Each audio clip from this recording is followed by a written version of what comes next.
Hey, what's going on, guys? It's your boy, Kai, and today we're back with another video. Now, today, I know you're going to be like, why are we pointing God of Ragnarok? Now, guys, today's the big day. Now, I know I'm a little late in this video. I know people will be like, okay, you shouldn't have been posting in the morning. I'm sorry, guys. I had a lot to do today.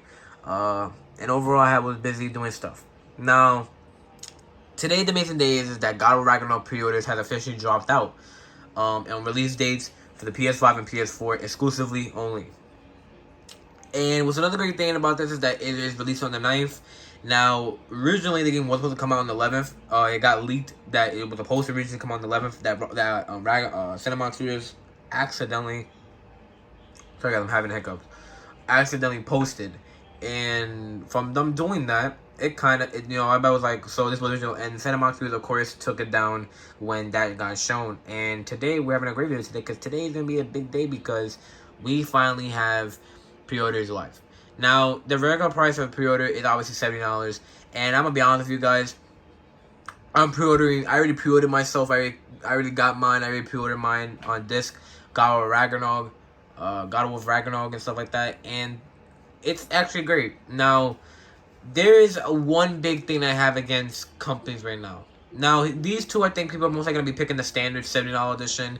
And yes, if you do not have a PS5, and they already confirmed this, if you do not have a PS5, you're sadly going to go ahead and going to have to upgrade. So, there's availability for upgrade. So, you have the game on disc for PS4, and let's say you get a PS5 and you don't want to buy the game again for PS5. It's fine. All you got to do is put in the PS4 disc, and you have to pay $10 to an upgradable substance for the model you're gonna go for. And that's understandable because at the end of the day, I feel like most people are gonna agree with me and be like, okay, that's not a problem. It's gonna be fine.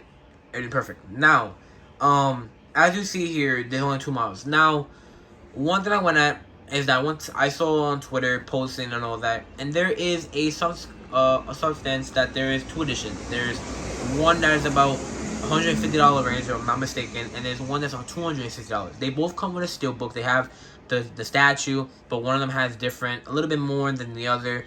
But overall, the main price is so jumpy because of the main collector's item statue, which is the Thor's hammer.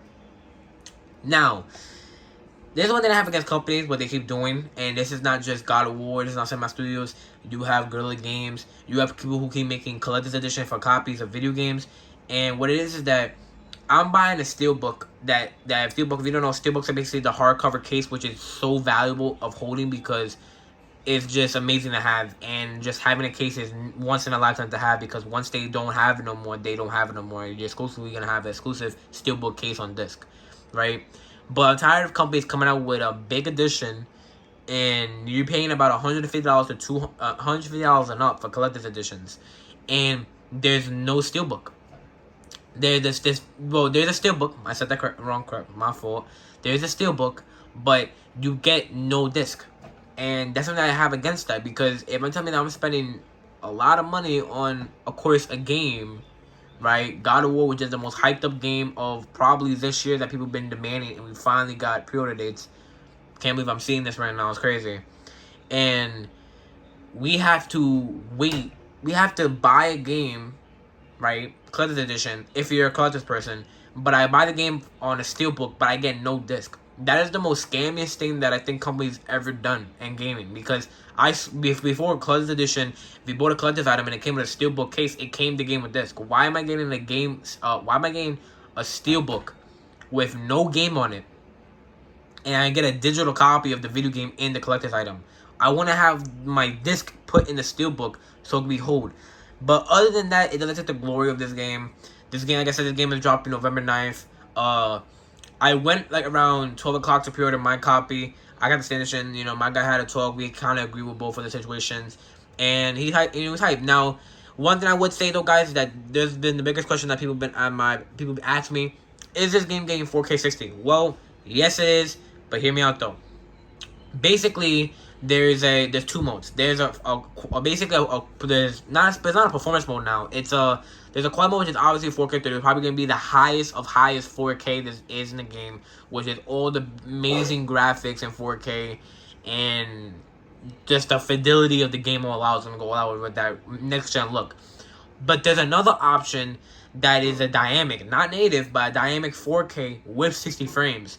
So it's gonna still be 4K, but it's gonna like change in probably certain areas, but it's still 4K, but not a natural native 4K. Now people ask me what's native and what's native and what's dynamic. Native means it's locked in. Everywhere you go and while you're playing your game is gonna stay 4K. Nothing's gonna change it. And dynamic 4K is basically during some areas during the gameplay, even if you have a 4K screen TV, it's gonna change to become like it's gonna might downgrade a little bit of resolution at some areas or some points, but it's still dynamic 4K, so it's gonna stay there. So it'll still be 4K, but it'll probably go like 1800p at some point, then going up, jumping from multiple areas. But I think, in my opinion, that's not that bad. For most companies who offer 4K 30 and a performance mode that's like 1800p, 1440p, I think that's probably the best thing they've probably ever done in a long time for people who want to play, prefers that frame rate and that beautiful resolution combined together.